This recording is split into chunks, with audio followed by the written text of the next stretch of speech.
What's up, everybody? Welcome to Kind of Funny Games Daily for Tuesday, February 13th, 2018. Valentine's Day is tomorrow. Don't fuck it up, people.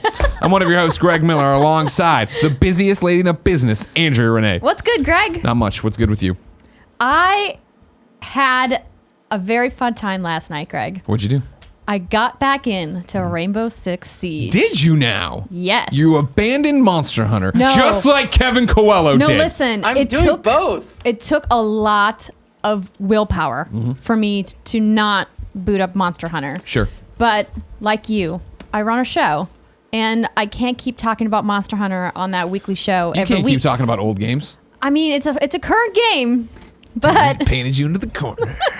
But I mean, I've talked about it the last 2 weeks on what's Yeah, good. I know. I feel bad about that too. I need to talk about a little something else. So, and my friends over at Ubisoft very graciously hooked me up with some Renown and some other R6 credits so that I could buy some of the new customization options. Whoa. If you guys haven't been back to Rainbow Six in a while like I hadn't really played since season 1. There is a ton of cool stuff to buy in the shop. All right. Charms, skins, new outfits for your operators. Yeah? Yeah, it's good. I bought a Monster Hunter theme for PlayStation 4 last night, and it was bad. It was not worth the buck. No, it's just backgrounds. I'm like, oh, God damn That's it. too bad. Yeah. It's so rare that you get a good theme. Well, it's the problem is that nothing can touch the Firewatch theme. Oh, The Firewatch theme is that's too relaxing for me. That's why it's great, because you can just leave it on and forget about it. Whereas when I had the Patapon theme, which I loved, Jen was like, I'm going to stab you in the face if you fucking have that thing marching anymore. That's how John feels about my laser cat theme that I have on right nice now. laser cats. It's Yeah, a nice. giant cat head with lasers coming out of Yeah. it, and it plays dubstep. I hear you. I'm glad you're enjoying Rainbow Six Siege. I am fully addicted to Monster Hunter. And the fact that now Jen is addicted to it makes it even better. That we just get to sit there and have couple time playing. So how far in are you? What level are you at? I'm level 10, but I'm Okay. more like 32 hours in. Okay. Because the thing is that, of course, Kevin and I had been playing, but then like when people get out of sync, right, like you start going back down. So I've been playing a lot Right. with Jen. I was playing with Andy last night, but because they're lower, I'm just doing optional side quests with them. You know, I've been grinding on my jumping in armor. the online session for Yeah. for the Kind of Funny squad, and I haven't been able to sync up with anyone. But your Palico joins me on quite a few Yeah, missions. no, I've seen yours Sent too. him on the Tail Raiders. Yeah. Oh yeah. So- Oh yeah. We're all about this. We're doing it tomorrow. Speaking of tomorrow's Valentine's Day. There will be a stream for Monster Hunter after Kind of Funny Games Daily. Jen, my Ooh. wife, Genevieve Saint Thonge, is coming here. We're gonna play with our son, Kevin Coelho. Oh, maybe I'll jump in then Hell yeah. tomorrow afternoon. Yeah. All right. Now we're talking. Because Andy's like, I might have to work. I might have to make a party mode. I'm like, Well, he can work. I'll That's take a lame. spot. more housekeeping for you while we're here. Why not? Thursday is the Hypening. Michael Huber from Easy Allies is coming to Kind of Yay, Funny. Huber hype. He is doing Kind of Funny Games Daily with me. Then he's recording a one-on-one Kind of Funny Games cast with Tim. What a great time to join. Patreon.com/Kind of Funny Games. Because then you could watch him record the live Kind of Funny Games cast with Tim. And then, of course, Thursday is also the debut of the PlayStation VR show. You could get that all for just $1. You could watch all that content and new cool things. He's fantastic. If you guys have never watched any of the Easy Ally stuff or back when they were at Game Trailers, legit. He freaks out a lot. Those are good guys over there. Him and Tim freak out a lot. That's why it's the Hypening. God, I need a haircut, Andrea. So badly. I couldn't go yesterday. Salon wasn't open. Yeah. Annoying. I don't know if they'll be open today. I'm going to have to send you down there as eyes on the prize. To look I'll around. text you when I leave. Thank you. While I'm here, too, I'll just tell you. This show's brought to you by Bombfell, but I'll tell you about that later. What is this show? This is Kind of Funny Games Daily. Each and every weekday on a variety of platforms, we run you through the nerdy video game news you need to know about. If you like that, be part of the show by writing in to kindoffunny.com/KFGD. Give us your questions, comments, concerns, bad PSN names, new segment ideas, and whatever else you got for games under the sun. Then watch us record it live on twitch.tv/kindoffunnygames. Of course, we don't look at the chat. We're trying to make a polished podcast. If you want to be part of the show live, you need to do your job and go to kindoffunny.com/you're wrong. Tell us what we screw up as we screw it up so we can set the record straight for everybody watching later on youtube.com/kindoffunnygames and listening on podcast services around the globe. For now, let's begin the show with what is and forever will be the Roper Report. Time for some news. 4 items on the Roper Report. A baker's dozen! Number 1, it appears Spyro Trilogy Remastered is coming to PlayStation 4. This is via Kotaku. Kevin, I asked him earlier, but he didn't. Go get Tim. According to multiple sources familiar with the project, Activision is currently working on a Spyro the Dragon Trilogy remaster, which will be announced in March 2018 and released in Q3 2018. The Trilogy remaster will, much like the highly successful Crash Bandicoot Insane Trilogy, feature new assets, lighting, animations, and cinematics, as well as a remastered soundtrack. It will also feature updates to the save feature, much like occurred in the Crash Remaster, which replaced the original game password feature with something much more user-friendly. The remaster will include Spyro the Dragon, Ripto's Rage, and Year of the Dragon, and there is the tantalizing promise of some content cut from the original releases of those games. Article goes on, highlights from it though. It'll be announced for PlayStation 4 with PlayStation 4 Pro support sometime in March 2018. One source suggested that September would be the launch month, which would be in line with how Spyro the Dragon's 20th anniversary is coming up. A 1-year timed exclusive for PlayStation 4 is the idea. Apparently, Kotaku reports, the Crash Bandicoot Insane Trilogy is tied to a similar 1-year exclusivity window, so expect to see multiple ports of that in 2018, and then Vicarious Visions is developing. Andrew, do you care? Are you coming in here? Well, Aaron wrote in to kindoffunny.com/KFGD, just like you can. It says, hey guys, with the rumors from Kotaku this morning about a Spyro Trilogy remastered coming later this year, I was just wondering, does anybody in the office give a shit about Spyro? The original trilogy are some of my favorite games of all time, and this news has got me beyond excited. However, I've never really heard you guys talk about these games. Just curious if my favorite gaming personalities had any affinity to the series like I do. Thanks so much and keep up the great work. Aaron Malin from Rochester, New York. Tim? See, and I had it set up for him and everything. It's okay. No, go to Greg's sorry, microphone. Are you kidding me? Well, first off, it's haircut day. That's the comments. I need one too. All right. Are you kidding me? Of course. Unleash the Dragon. The campaign has started a year ago. It's finally happening. We're doing this. Shout out to Laura Kate Dale, the person that leaked this. She's always awesome and always doing great work out there at Kotaku UK. Of course I'm hyped. Spyro, let's go. The Dragon is back. We're doing this. They're doing it right. They did it for Crash Bandicoot and they nailed it. Now, here's the thing. You presented this differently to me, Greg. You presented this to me not asking, is there fans in the office? I thought you were asking me, does anyone care about Spyro? So I prepared some shit, Greg. Well, yeah, that's the thing is I just don't think that many people care about Spyro, and I'm just saying that I think this is going to sell dramatically under what Crash did. I agree with you. That's Greg. fine, but everyone said that about Crash Bandicoot. Who the fuck cares about Crash? Oh, there's said no that. way No, this sells well.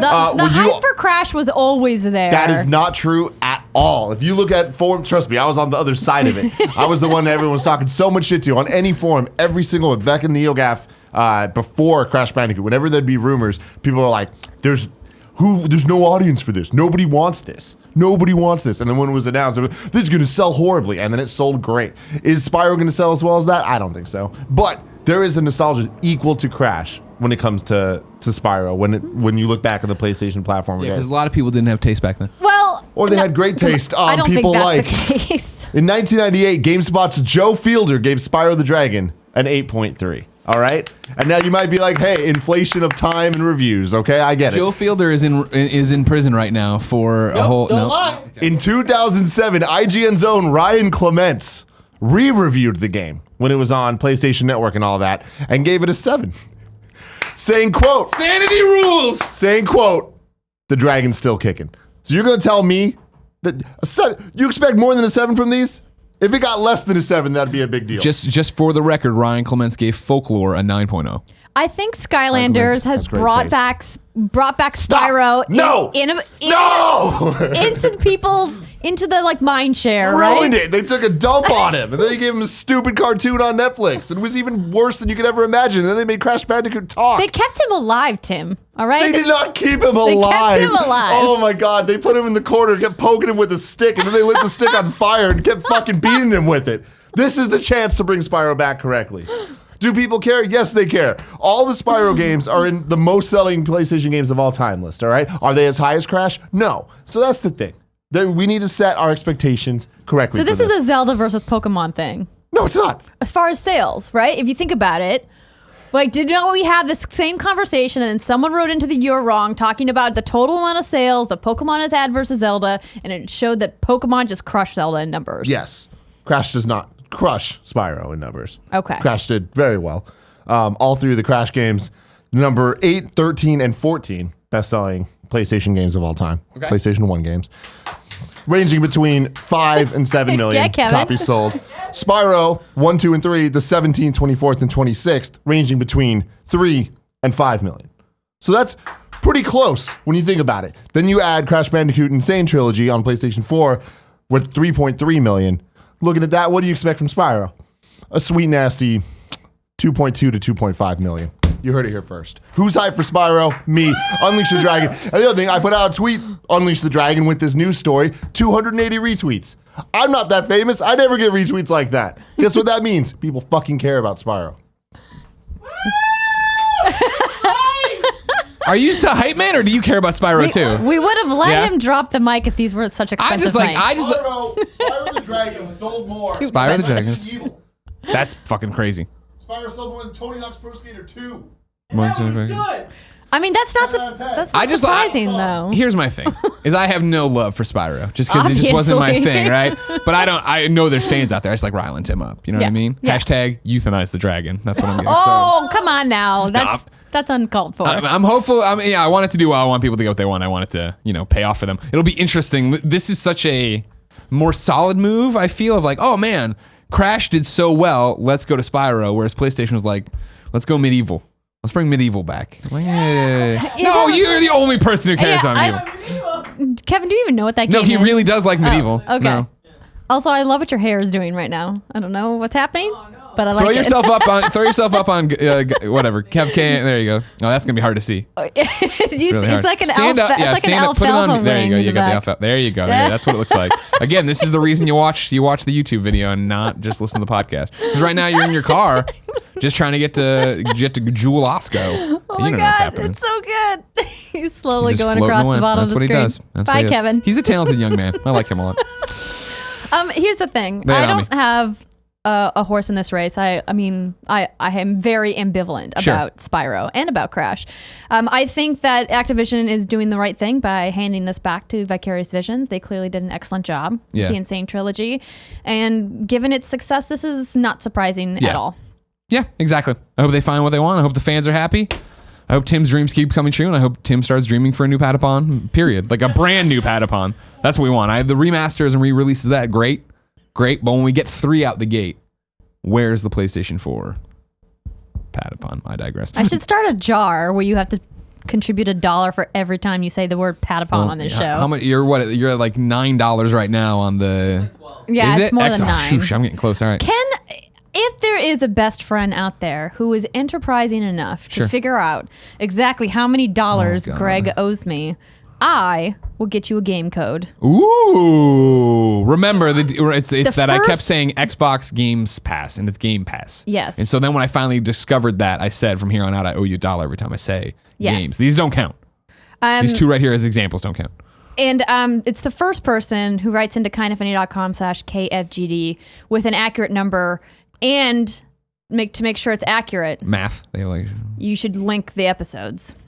Okay. You're making them do some work. Yeah. Okay. Yeah. And yeah, sure. Okay. I'll make it worth your while. I'll make it a good game. Not one of these little $10 games. I'll make it like a full Oh, AAA so now you're game. saying $10 games aren't good games. No. Andrew and everybody, what's good games? Apparently $10 not games $10 are more games. subjective. More subjectively good. I digress. Yes, you do. Number 2 on the Roper Report, Ubisoft is apparently focusing on Origins and not making another new Assassin's Creed game, kinda. This is via IGN, replying to an earnings call question, asking if the series would return to a new game a year release schedule. Ubisoft CEO and friend of the show, he's not, Yves Guillemot, said, "We are concentrating at the moment on Assassin's Creed Origins, for which we are going to launch a few other DLCs. So, you will be amazed by what will come to Assassin's Creed Origins. That's the only thing we can say now." Guillemot went into some depth about the success of Origins, explaining that it is, quote, it is on track, oh, that's a typo, to almost double players' playtime versus prior Assassin's Creed titles. Ubisoft Executive Director Alain Cour called it the successful comeback of the Assassin's Creed franchise. The company clearly puts the success of Assassin's Creed and its other 2018 games down to slowing down production on the whole. With more time to polish our games, explained Guillemot, we have been able to release 3 high-quality titles since August, ... We have fully embraced the significant increase in resources required to develop ever bigger games. Good news or great news, Andrea? I mean, great news.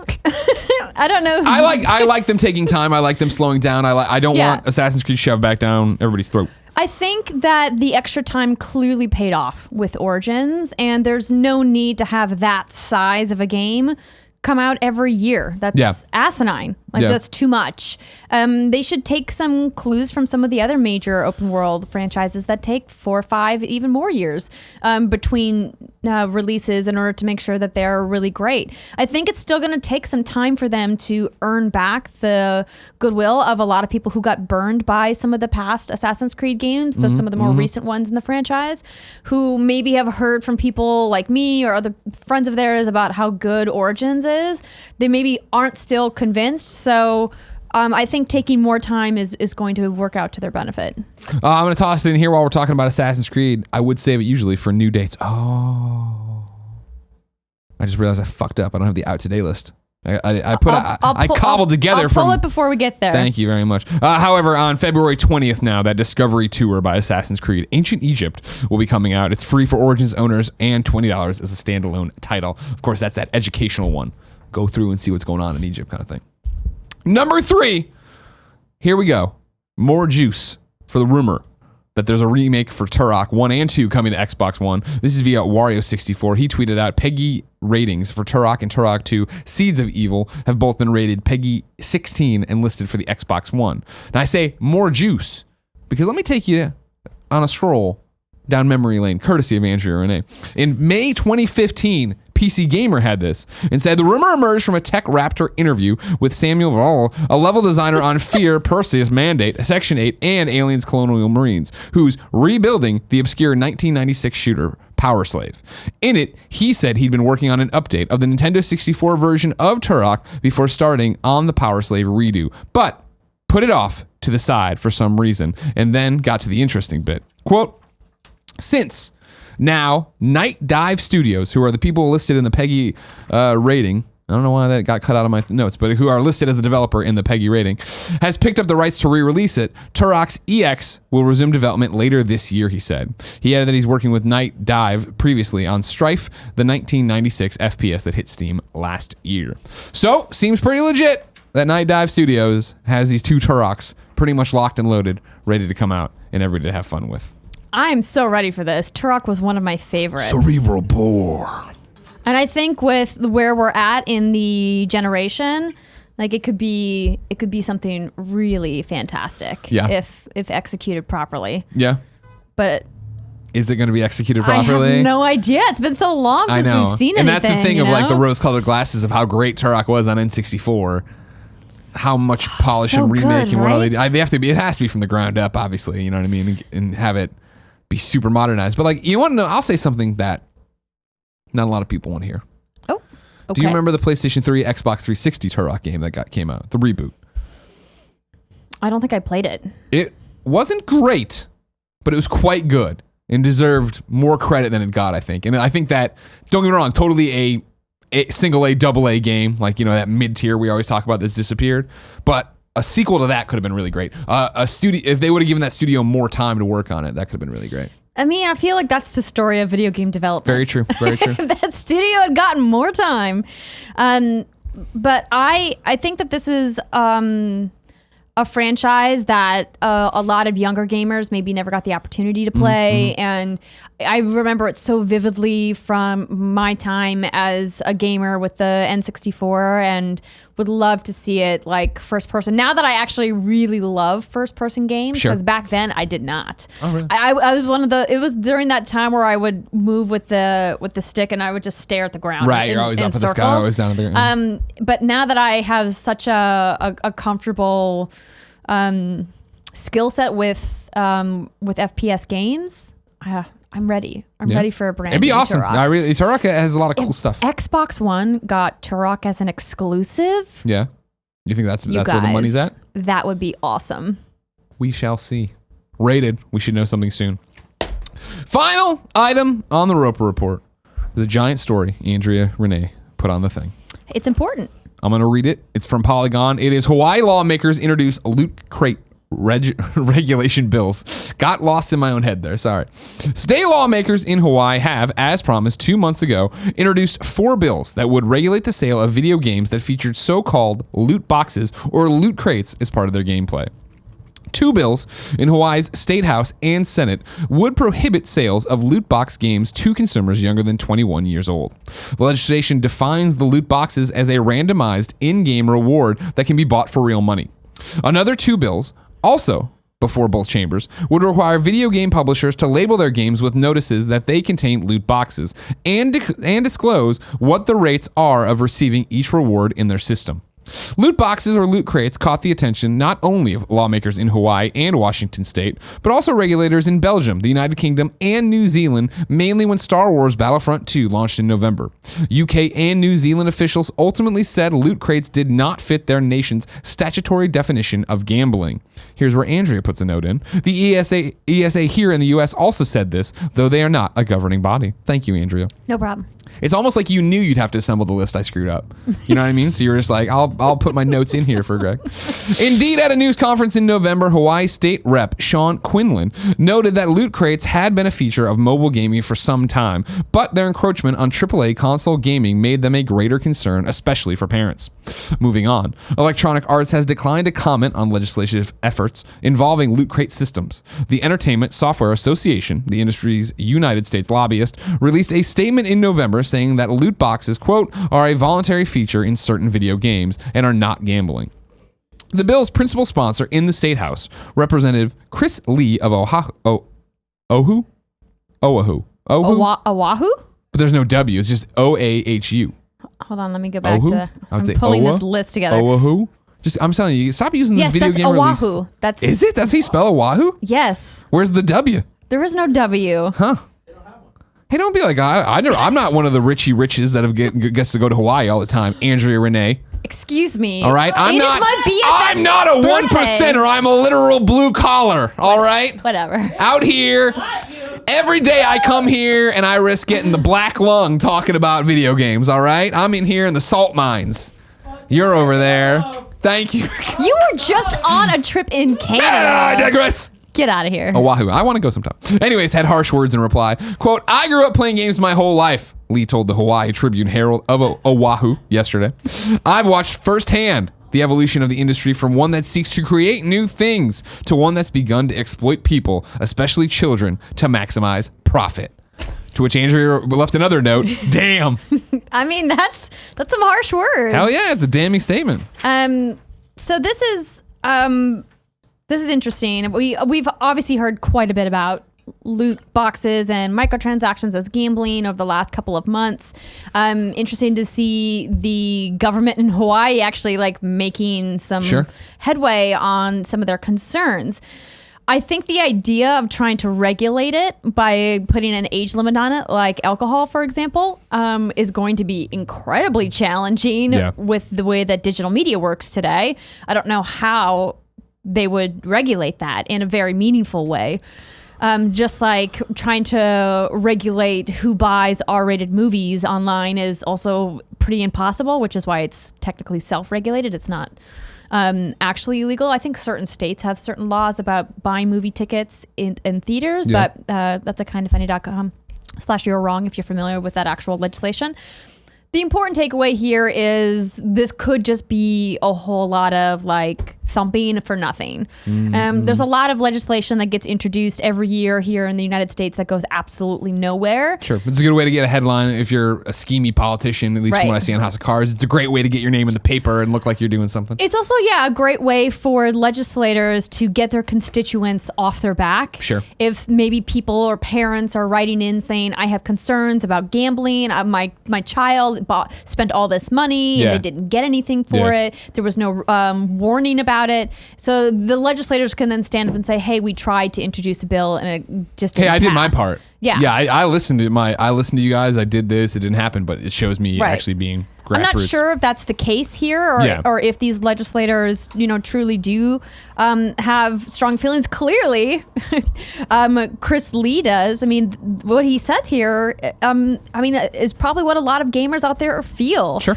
Begun to exploit people, especially children, to maximize profit. I mean, that is 100% true. Yeah. There are some companies out there that are being very exploitative, and that's disappointing because I think that there's a place. And I know that I've gotten some heat in some of the comments on this show for saying that. Yeah. Heat from Could the you comments? imagine? For saying that I think there is a place for microtransactions, and after getting into Rainbow Six, like that's a perfect place. Sure. Like all of that customization, skins for my weapons, little charms for my guns, like that's a microtransaction that I think makes sense. But I'm the same way with Monster Hunter, right? I check the store. I'm like, did they add anything? No, just a hairstyle there. Okay, like, but it's.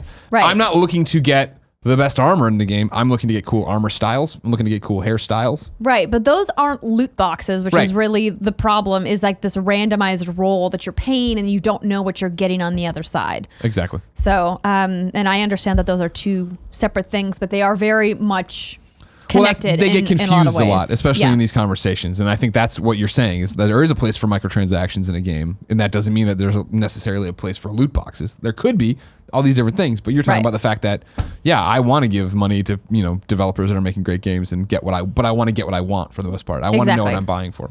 What'll be interesting is, I don't think this is the tipping point, but if Hawaii was to pass it, what does that do for state by state U.S. in general, and also the rest of the world, right? But then it becomes, well, fuck, because this is, and I know it sounds silly, but like you have to put another logo on the box, you have to do something else for that. So then, are we just not going to sell our games in Hawaii? Or if it started to spread everywhere, then are we just going to pull loot boxes all the way back because fuck this, it's too much trouble? But there is money to be made there. So how do you do it, and where do you go? I guess, yeah, I would like to see like the cost benefit analysis of how expensive it would be to institute some kind of age gating in the online digital marketplace versus like how much they would lose if they took the microtransactions or the loot boxes off of the marketplace. Yeah. I have to imagine, knowing how much they make in these loot boxes, that it would be more cost effective to put some kind of age gating in place so that they can continue to make money. I think the first solution, if this passed, would be they just stop selling in Hawaii. Yeah. I mean, because it's a relatively It small. becomes like Australia, relatively right? Small Where market. games get there, but they're so different by the time they get there. Right. But then if more states followed suit, Yeah. then they would have to obviously address the problem. 100%. Andrea, Yes, Greg.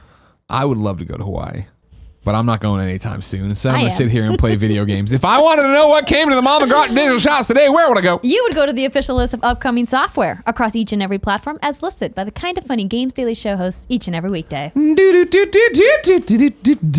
Yeah. I'll give you the two that I have here, which aren't the actual game releases. Black Panther DLC is coming to Lego Marvel Superheroes 2 today. Remember, of course, all of Kinda Funny was in Lego Marvel Superheroes 2, but I didn't really give you my opinion on the game, so I'm just, clarity, ethics, whatever. Buy it or don't buy it, I don't care. And then also today marks, and this is just straight from a press release, today marks the release of ZeniMax Online Studios' first major update of 2018 for the Elder Scrolls Online, a 2-dungeon DLC game pack called Dragon Bones, and Update 17, a free edition for everyone, which includes a slew of new features and upgrades. Both are available now on PC and Mac, and trending into new dates, will release on PlayStation 4 and Xbox One on February 27th. Andrea, what about all those games that actually came out today that I totally forgot to list on the thing because there was great reader mail? There's actually quite a list today. It's Tuesday. Do you want me to read this list? I do. Okay, here we go. Crossing Souls, which you guys talked about yesterday. PlayStation 4, or did you talk about that on Friday? We talked about it yesterday because people Okay. wrote in about it, yeah. And then I saw today got a 6 on GameSpot. So maybe that guy was lying that it was great. Or maybe it's one of these $10 games you're talking about that are garbage. Who knows? I haven't played it yet, but they did send me a really fun little lunchbox with a bunch of stuff from the 80s and the 90s in it. Max Scoville apparently has been talking it up too. I saw people tweeting me about that. Or not tweeting. I saw one person in kindafunny.com/KFGD to say that today. But Devolver Digital hates us and we hate them back. So fuck you, Nigel. Oh. I'm just saying that's apparently what's happening. I get no lunchbox. I don't know nothing about this game. When the fucking ape Do you game comes out. respond to your emails that they send you? Oh, maybe When that might have something the to do ape with it. game comes out, that's the one I need. You see that ape game at PAX a couple times ago? No. Oh, you run around as this escaped ape beating the shit out of everybody? It's amazing. Okay. Continuing on. CubeWorks coming to PSVR and PlayStation 4. Drunken Bar Fight is coming to PSVR. I kind of want to know what this game is now. Do I you can know tell you all about this it. on the PlayStation VR show coming soon. I'll tell you about it now because no. Teed you up for that Yeah, plug. it's one of our. It is one of the games we put on the PlayStation VR show. It'll be out probably in the second wave. We're doing 8 episodes, so probably like a month from now. Is it so. as great as it sounds? It is. It's not a great game. It's a fun, goofy. Well, I'm in VR, and it's me in first person. You walk into a bar, and beat the shit out of people, and you pick up guitars and bottles and smash and throw, and like you have like unlimited strength. So like picking people up and throwing them. So it's like cat lateral damage, but with humans. Yeah, and it's janky and it's like clearly rough, but it's fun. But yeah, I don't know how much they're charging for it or anything like that. Okay. Dynasty Warriors 9, PS4, Xbox One, and PC. Kingdom Come Deliverance, PS4, Xbox One, PC. This game looks really interesting, actually. Hold on. Save. For Really? those Did of I you who not don't put the know, question? it Here we is go. George Kimbrell writes into kindafunny.com/KFGD and says, "Hello, Greg and Andrea, long-time, first-time fan. I've been seeing clips, gameplay details, and so on for Kingdom Come Deliverance, which comes out today. As I am writing this, it's already out. I was wondering your thoughts on this new RPG and if either of you will be playing it any. I hope you both have a great day and show much love, George." Yesterday, someone else wrote in with a similar thing of why aren't you guys talking about Kingdom Come Deliverance? And we didn't even talk about it then. But now we're talking about it. Now, what is Kingdom Come Deliverance? It's an RPG. It's a medieval RPG that with a focus more on historical accuracy than high fantasy. Okay. And I've seen a couple gameplay demos of it online, and the graphics look really great. Yeah. Very medieval-y. So it's got that like King Arthur kind of feel to it. It seems like a Brit game. Is Brit playing this? This sounds like something She's she'd want. very excited to play it. Of course she is. From the last time I spoke to her. Yeah. Okay. So, So what's good? I'll have some impressions on it soon. soon, yeah. So Yeah. she actually was just in Hawaii. She just got back. So I don't think she's had a chance to play it yet. I'm just saying. 1%ers. Maybe Greg, you're it's giving not them that too far much from on the West Maybe you're Coast. giving You them too could much on go. Patreon. Maybe you send some Patreon money our way. For the record, none of us have collected a single check from I'm our fucking Patreon around. funds. Everyone knows. So Greg, you just watch yourself. I'm going back to the list now. All right, cool. I have no interest in Kingdom Come Deliverance, so we'll try to get impressions either through Andrea or maybe one day Britt will come down from her ivory tower and come on Gamescast. Okay. We'll arrange it. I know I've invited her multiple times. She's always got an excuse. Yeah, it's me. Eating wings. It's me most of the time.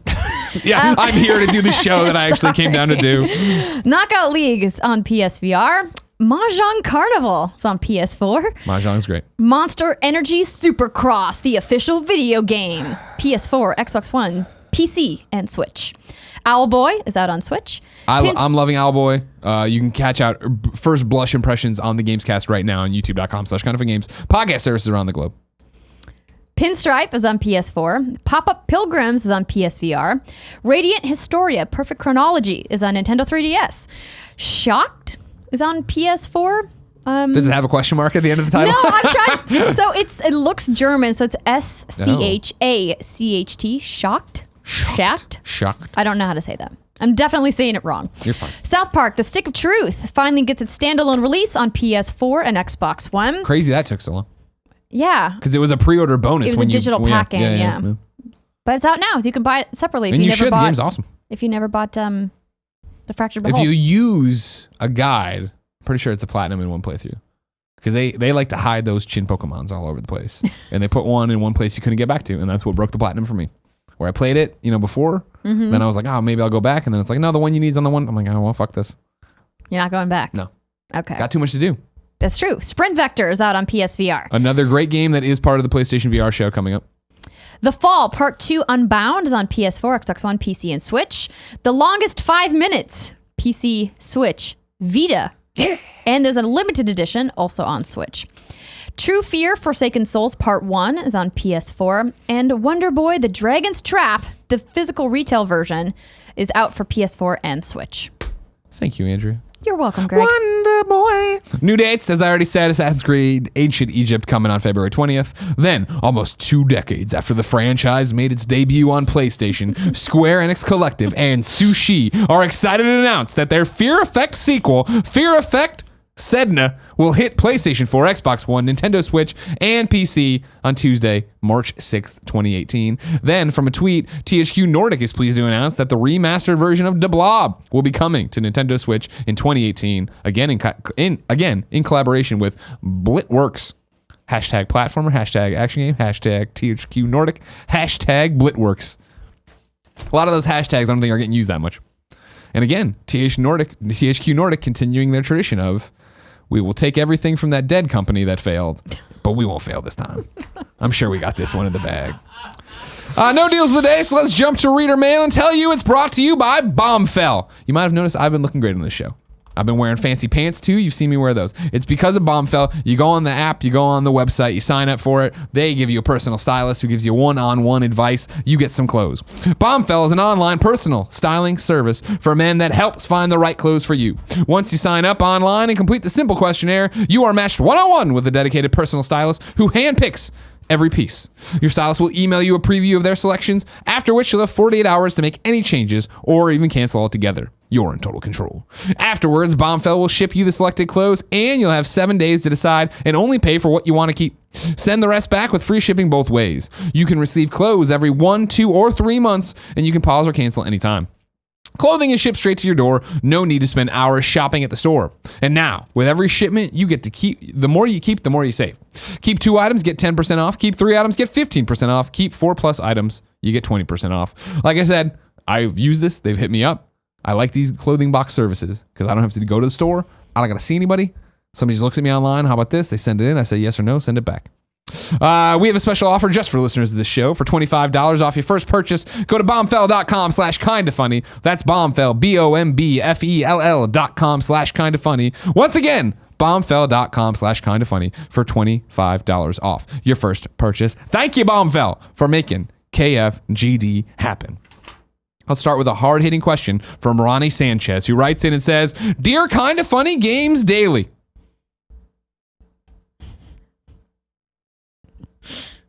Wait, are you reading? Thank you for your time. Sincerely, Big Ron is Batman. You get a Big Ron as Batman.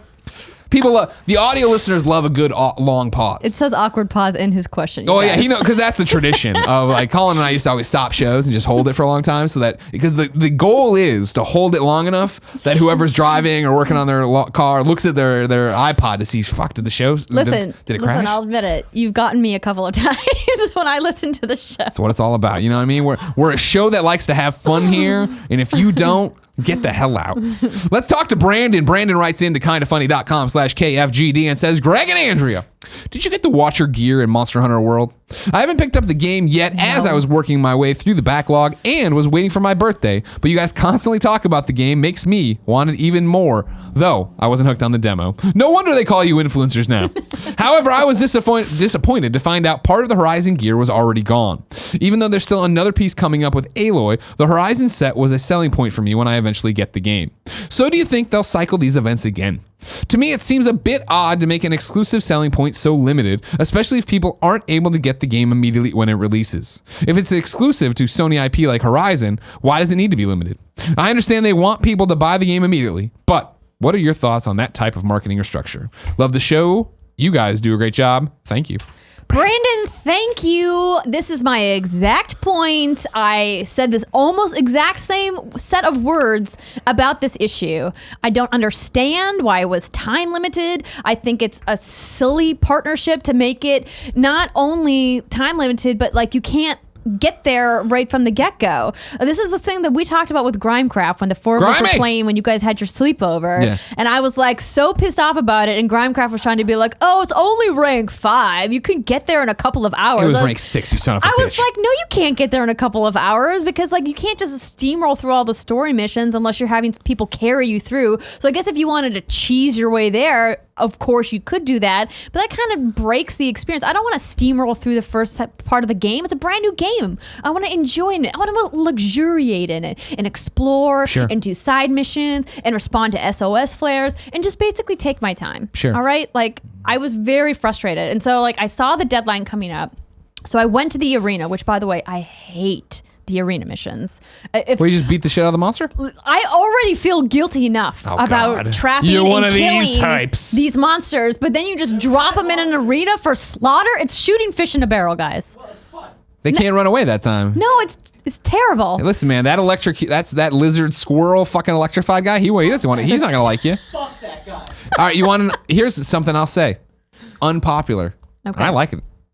I like the timed exclusive. Did you I get like it? Nope. I got one watcher lens, and wouldn't you know it, you fucking need 2 watcher lenses. I really wanted it, but the problem was it wasn't congruent with me and the travel schedule. And coming back to the point is like, yeah, when I'm with you on the fact that when like, oh, level 6, I'm only level 10, right? But like we were talking about, I'm 30 some hours in because I keep helping other people and jumping out and doing things that only those story quests move You your mean hunter having rank. fun with the game at your own pace? Yeah. Thank you. I am you know what I mean? I'm a man of the people, Kevin. I want to get out there and help them out. Thank you. But no. So it's, yeah, my rank isn't where it probably should be if I played 30 hours of just story and ran through it. Right. But I don't care that much because I feel, Kevin, you have so if you're not a Monster Hunter fan, obviously, you have your Palico. It's that cat that runs around and help you. For what, it was from launch until last Tuesday? February 8th. Well, okay, so last Monday. I believe last Wednesday. Whatever. No? Doesn't matter. No? To launch through last week some point, you could get armor for your cat that makes it look like a Watcher. Kevin, you got it. Yeah.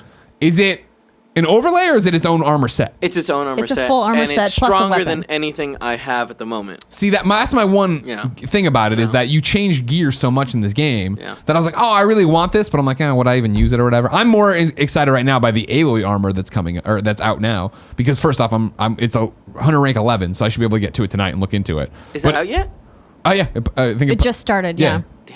But it's like through the 28th. I think we have plenty of time. Yeah. But Yeah, it's through the end of the month. But the if thing that that's I'm a step up, concerned if it's about- hunter rank 11 and it's Yeah. that step up, great. Oh, So- okay. That's exactly what I was gonna say. If it isn't that step up that we can upgrade. Sure, if then it was like, hey, ooh. this quest locks on hunter rank 6, then it's no good to us Now, anyway. there are a lot of people out there that are hypothesizing that this just going to go into a rotation, that it'll be brought back. I don't understand why it even needs to be in a rotation. If it's meant to be a partnership piece of content that they were pushing to promote their partnership with PlayStation, why time gate it?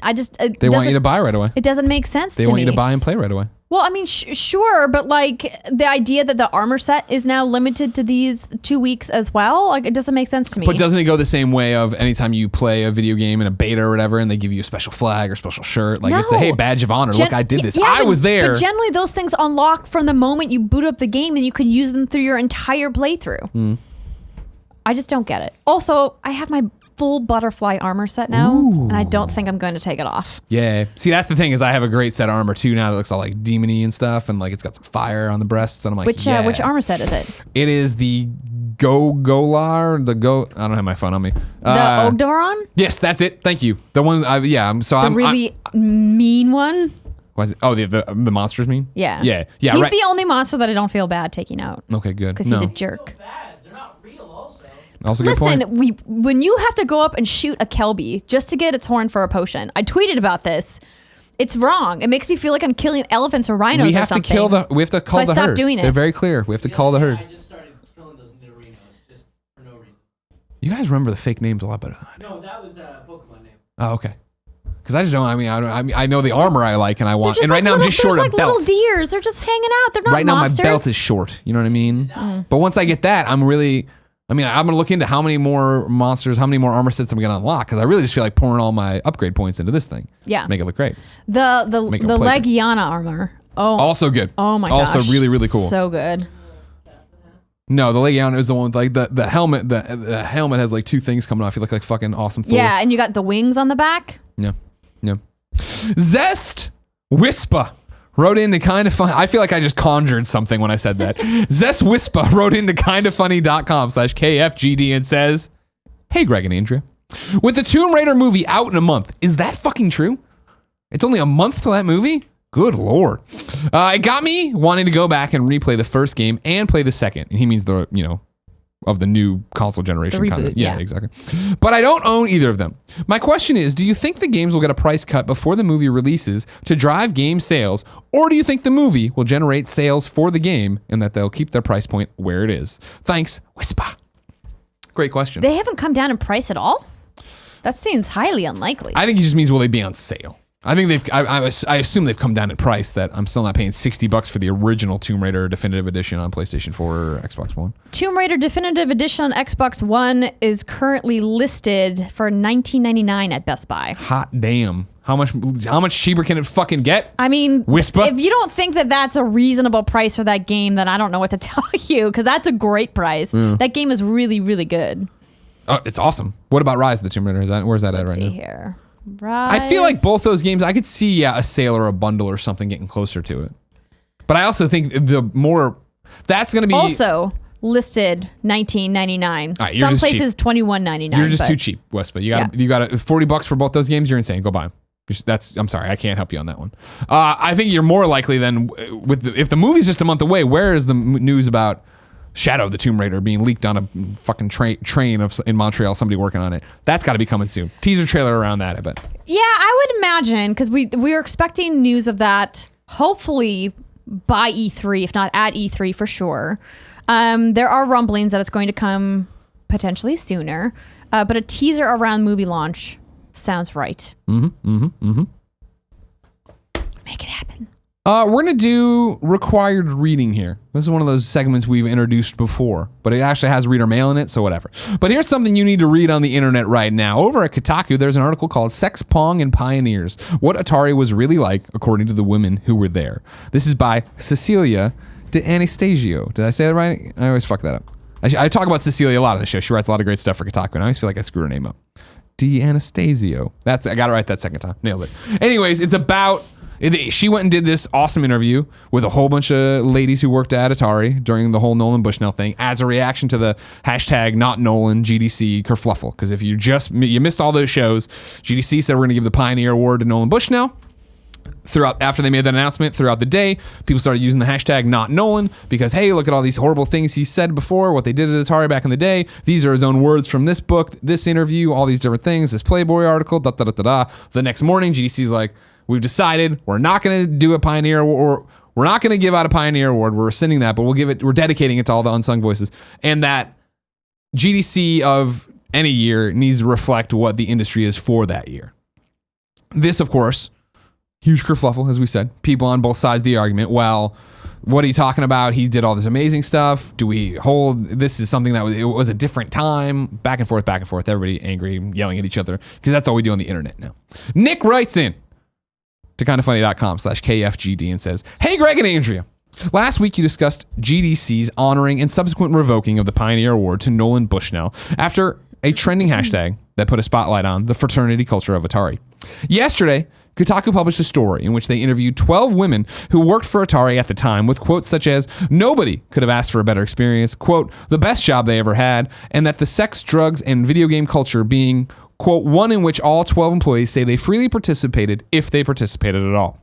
So I ask you, do you think the internet and GDC possibly reacted too abruptly to the whole situation?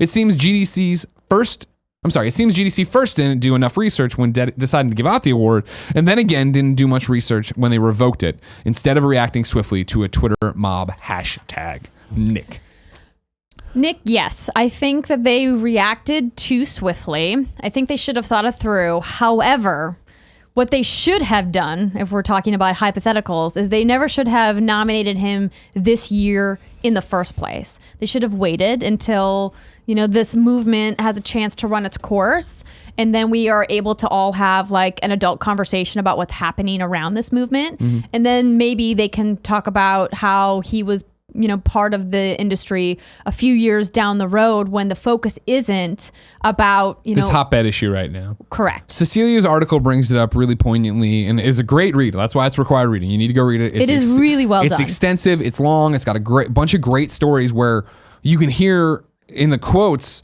the women who are talking about it wrestling with it as well, of like, well, it was a different time, and no, I liked it, and no, the flirting went both ways, but I understand that now that would be an HR email, and you know what I mean? Like, you understand that that's not how it was here. I digress, though. What I appreciated about the not Nolan hashtag at the time, for the most part, obviously there's there's people on both sides of this extreme here, was the idea that it's not people saying Nolan doesn't deserve this award. It's not them saying, fuck this guy. It's them saying, is this the year for it? Somebody who has been outspoken, wears the sex t-shirt or whatever it said, and like had the hot tub parties and talked about it in a braggadocious way. Again, that's just how it was, and it was awesome. What a fun story. In the same way, this is the time of Leisure Suit Larry, right? Exactly. If you went and listened to me in an IGN podcast in 2008. I'm sure I tell fucking horrible college stories, and I'm like, what a great time. No frame of reference. I don't know, have that lens, right? Is this the time with that lens on everyone right now? Of like, oh, fuck, how many times have we made somebody feel inappropriate? Oh, fuck, that, oh, you know. And the article even brings up the fact of, yep, there are these 12 people we talk to that for the most part are all right. There's a few times where people are like, I don't want to talk about that, or this happened, blah, blah. Or I felt uncomfortable in this situation, but it wasn't that big of a deal. For every one of those stories, are there stories there, and you assume there are, of people who had that conversation with somebody and felt uncomfortable and weren't cool with it and left the company, didn't speak up. It wasn't that time either for that kind of thing.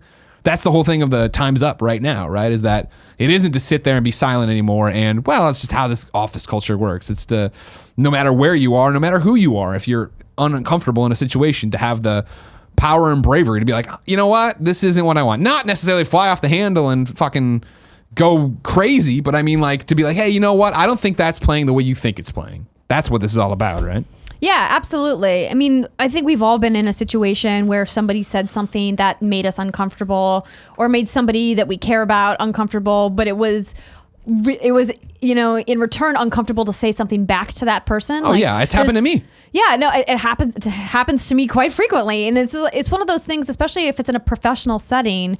There is a very delicate way to handle it without it making it become, oh, this got weird, right? Yeah. Or to get somebody defensive, or for people to get angry, or for there to be, you know, heaven forbid, professional repercussions. Yeah. Thankfully, there's a lot of legal things in place today that prevent, you know, you from being retaliated against if you come forward. But for the most part, it doesn't even matter that those things are in place, because if you come forward, people are always going to know you as that person, which is why so many women in particular have not chosen to say anything until now. And I think a lot of women today are banding together and kind of encouraging each other to be like, hey, you don't have to accept that behavior any longer. Sure. Like, we are now at a point in our collective consciousness where we can say, hey, you know what? Like, just don't do that. Like, be a better person and treat everybody with the respect they deserve. And we should all be able to get along together. And so I understand why GDC made the decision they did, because ultimately, if they hadn't revoked it, this conversation would swirl with negativity around the awards. The idea of him going up on stage and doing some kind of a acceptance speech would have been really uncomfortable for a lot of people, not just, you know, people who have vocally said not Nolan, but people who are like, well, I appreciate what he's done, but like, yo, it's clear that this is like not the right time. Yeah. So I think that even though, you know, it was very reactionary, I agree with you here, Nick. What if we could turn back time? Yeah. It would be better for them to have this conversation before they announced it and been like, hey, maybe we should actually not. Maybe we should not. And that's the thing is, I mean, we can Monday morning quarterback everybody on every decision on the internet, right? Of course. And that's the thing is like, yeah, it's a complicated issue with many sides, like, you know, super gray in some respects, especially when we're talking about Atari, where, yeah, you know, everybody was a participant if they, you know, seemed to be or whatever. Like, it's complicated. That's long and short of it. But you know what isn't complicated? Squad up. That's where you write into kindafunny.com/KFGD, giving me your name, username, platform of choice, and what game you need help in. I read it here. The best friends come and find you, and everybody has fun. Miranda writes in. She needs help on Discord or PlayStation 4. I hate the Discord names. Kevin will put them in the chat. It's GrubbaLogic #7485 and Picktown Boss 7. Miranda says, hi, I don't know if this counts as a squad up, but I'm in Pittsburgh for work till the end of the next week. And I was wondering if there were any Pittsburgh kind of funny best friends who'd want to hang out, show me around, or just give me some recommendations of things to do and what places to eat. Hit me up on Discord, GrubbaLogic, #7485. You can say hashtag. I can't. Or PlayStation 4, Picktown Boss 7. You could say Thanks. pound sign. I could say pound. I could say that. That'll be in the description on YouTube and, of course, in your little podcast description, because Kevin's really good at his job. Hit up Miranda if you're in Pittsburgh. Be a best friend. Andrea. Yes. If people are watching live, they have one job. It's go to kindafunny.com/you're wrong. Tell us what we screw up as we screw it up so we can set the record straight. For everybody watching later on youtube.com/kindafunnygames and listening on podcast services around the globe, what do we screw up today? Well, kebabs out the gate. Oh, God. Now, this isn't really... I don't really know if this is a... Kevin. If this is a you're wrong, but it's kind of interesting. Okay, so they say pick and mix. Valentine's Day has already begun here on the other side of the date line. # more lovin'. If you have an issue with it, you can talk to Greenwich or something. What? Greenwich Mean Time. Here's what I'll say. The only time that matters, Pacific time.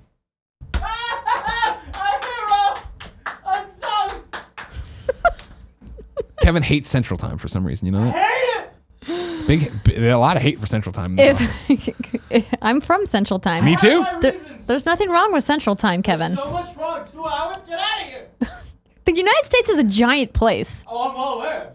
My problem with Central Time, as someone who grew up in Central Time, is that I always felt like we were less than. When they'd be like 7, 6 Central. Yeah. You know what I mean? Like, you know what I mean? Like, we just can't have the number. We have to have a little asterisk on it. If Tim can't be hyped about Spyro, Greg can't be hyped for Patapon. They're in the same boat. For the record, I'll tell you right now definitively, and I'll put down the act. There's no fucking way those two franchises are in the same boat. Spyro is a way bigger deal than Patapon, and I love Patapon. All right. I was scared you were going to lie. No, I'm not. I put down the act. Patapon wishes it had Spyro numbers. BG2580 says Joe Fielder is not actually in prison. He is actually a game director for Other Side Entertainment. I've heard it both ways. I heard he, payola for his review. Also, Andrea sending love from the Twin Cities. If you ever come back, there has to be a kind of funny meetup. I agree. I'll get some friends from Game Informer to come over. Yeah. It'll be great. Oh, they're doing a big party, by the way. They're celebrating their 300th episode on March 3rd. So if you live in the Twin Cities, you should find out the details because I believe it's open to the public. Ooh. So congratulations, Game Informer, on 300 episodes. We actually had Miss Kimberly Wallace, features editor at Game Informer, on the show last week. You can check that out at youtube.com/what'sgoodgames. Okay, next up, Capitalist Pig. Even though he says you can hammer this home or ignore it at your leisure. Oh, God. Leisure? If you give a you're wrong that can be ignored, don't give that you're wrong. He did a quick check for me on the Crash versus Spyro sales numbers. Uh-huh. He says the Crash Bandicoot series altogether has sold over 50 million units worldwide as of 2007. The number is 10 years old at this point, but the series was relatively dead until recently, so it shouldn't deviate much. The Spyro series has sold more than 20 million units worldwide as of March 2010. This number is 8 years old and does not include the Skylanders totals. So Crash has outsold Spyro 2-1. There you go. That's good. Okay. As usual, Capitalist Pig. Good work. Groovytron says, people care about Spyro the Dragon. I care about Spyro the Dragon. Okay, good. Looks like March is going to be a good month for you. Matt of Doom asks, do you remember roughly when the Game Pass payment began? This is up to you, Matt of Doom.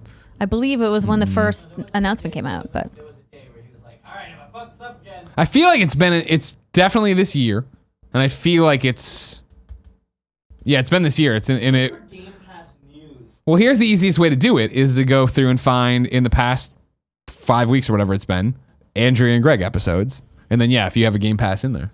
it's not just your and my episodes though. You've said but I started the thing with you. That's why you get the money. Yeah. I was also here. Can I get some money? You get jack shit.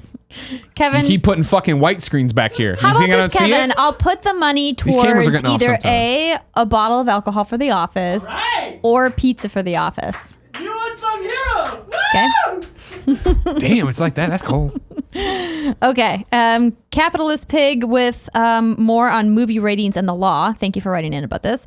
From what I can tell, this is more complex than it seems. The Motion Picture Association of America rating system is completely voluntary, just like the ESRB's rating system is. However, many places choose to enforce this on their own. Much like how stores have rules in place to not sell M games to kids, many theaters have rules in place to keep people from buying R-rated movie tickets. However, there are states like Tennessee that ban the sale of tickets R-rated and above to minors.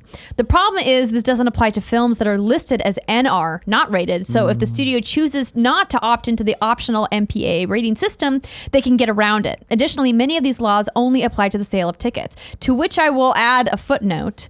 Most movie theaters will not show movies that are not rated. Correct. just like the vast majority of video game retailers will not sell AO games, which means adult only.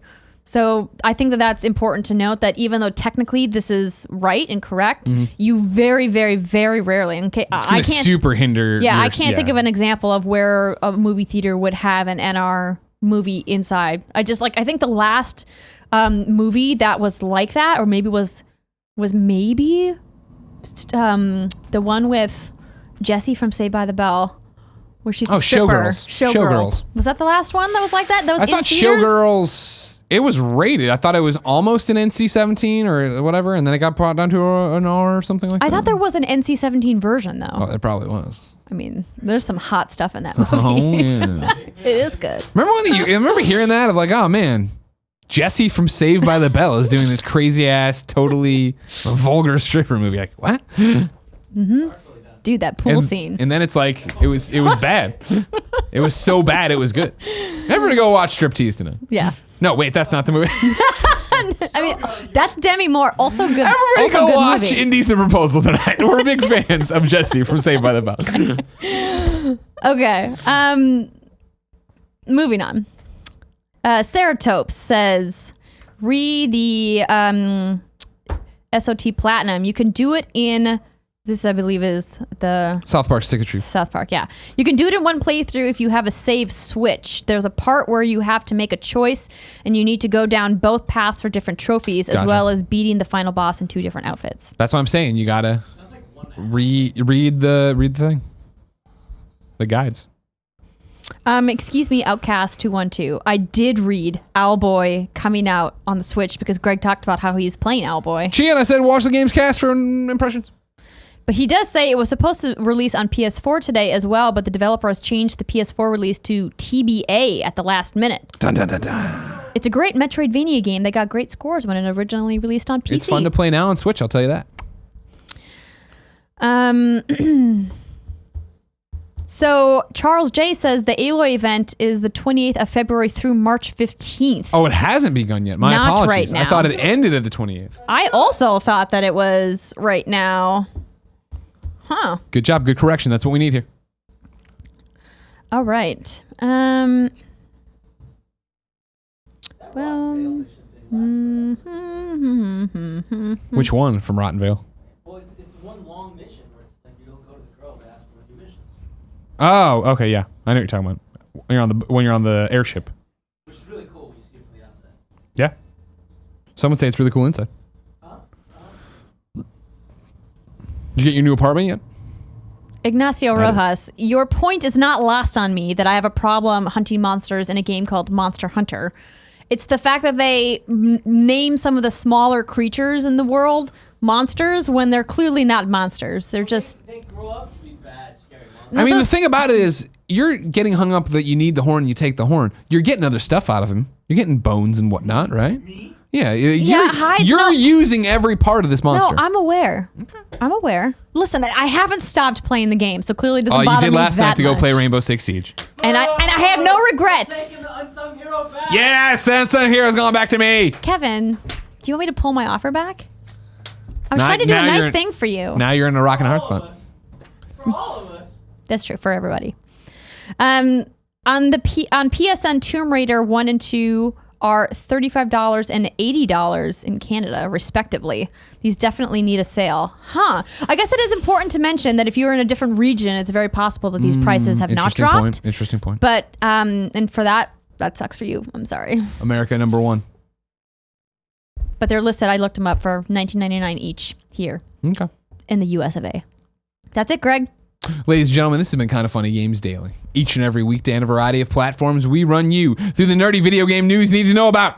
If you like that, please be part of the show, kindoffunny.com/KFGD. Then consider supporting us over on patreon.com/kindoffunnygames. Remember, $1 gets you access to, on Thursday, the first episode of the PlayStation VR show and Tim's one-on-one with Easy Allies, Mr. Huber. He'll also be on Kind of Funny Games Daily. Tomorrow, it'll be Gary Witta Wednesday. And then afterwards, oh, sorry. Then after that, we will do a Monster Hunter stream. No, do it again. Do it again. Look at, and then, wow. I had time to do 2 doodles today. Widow Wednesday and then Batman. Batman has nothing to do with it. Then Monster Hunter on stream tomorrow. Until next time, it's been our pleasure to serve you.